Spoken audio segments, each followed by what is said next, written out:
ప్రతి 6 నెలలకు ఒకసారి ప్రభుత్వం ఉచితంగా పశువులకు గాలికుంటు వ్యాధి నిరోధక టీకాలు అందిస్తుందని మంత్రి పొన్నం ప్రభాకర్ తెలిపారు. సిద్దిపేట జిల్లా హుస్నాబాద్ మండలం పోతారం గ్రామంలో పశువులకు గాలికుంటు టీకాలు వేసే కార్యక్రమాన్ని మంత్రి ప్రారంభించి మాట్లాడారు. తెలంగాణ రాష్ట్ర పశుసంవర్ధక శాఖ ఆధ్వర్యంలో రాష్ట్రంలో పశుసంపద పెంచడానికి, వ్యాధులు నివారించడానికి ప్రతి 6 నెలలకు ఒకసారి ఎఫ్ఎండి టీకా ఉచితంగా వేయడం జరుగుతుందన్నారు. పాడి పంట వ్యవసాయానికి అనుబంధంగా పశువులను పెంచే కార్యక్రమం ఎప్పటి నుంచో ఆనవాయితీగా వస్తుందన్నారు.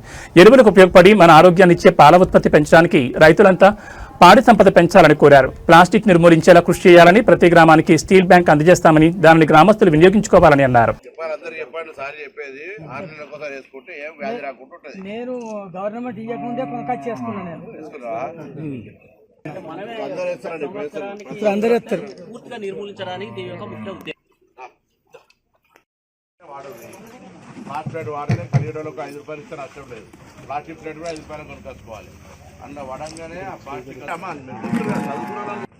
తెలంగాణ రాష్ట్ర పశుసంవర్ధక శాఖ పక్షాన రాష్ట్రంలో పాడి సంపద ఆవులను పెంపొందించాలనే ఆలోచనతోటి ఏ వ్యాధితోటైతే ఇబ్బంది కలుగుతుందో గాలికుంట వ్యాధితోటి వాటిని నివారించడానికి 6 నెలలకు ఒక టీకా వేసేది ప్రభుత్వం తరఫున ఉచితంగా అవకాశం కలిగిస్తూ ఉన్నారు.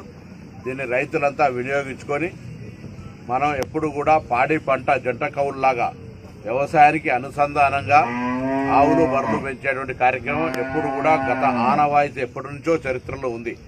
ఇప్పుడు కొంత పని అలసత్వం వల్ల చేయలేకపోతున్నా. నేను రైతులందరినీ కోరుతా ఉన్నా, అటు ఎరువులుగా ఉపయోగపడి ఇటు మన ఆరోగ్యానికి ఇచ్చేటువంటి పాలతో సహా అన్ని రకాలుగా చేదోడు వాదోడుగా ఉండేటువంటి వ్యవసాయదారులందరూ కూడా మరి ఈ యొక్క ఆవుల పెంపకం, బర్రెల పెంపకానికి సంబంధించి ఉత్సాహాన్ని చూపెట్టాలని తెలంగాణ రాష్ట్ర పశుసంవర్ధక శాఖ వాటి ఆరోగ్యం పట్ల, అదేవిధంగా బర్రెలు ఆవులు కొనుక్కోవడానికి కూడా అన్ని రకాల సహకారం అందించేటువంటి కార్యక్రమం తీసుకుంటా ఉంది.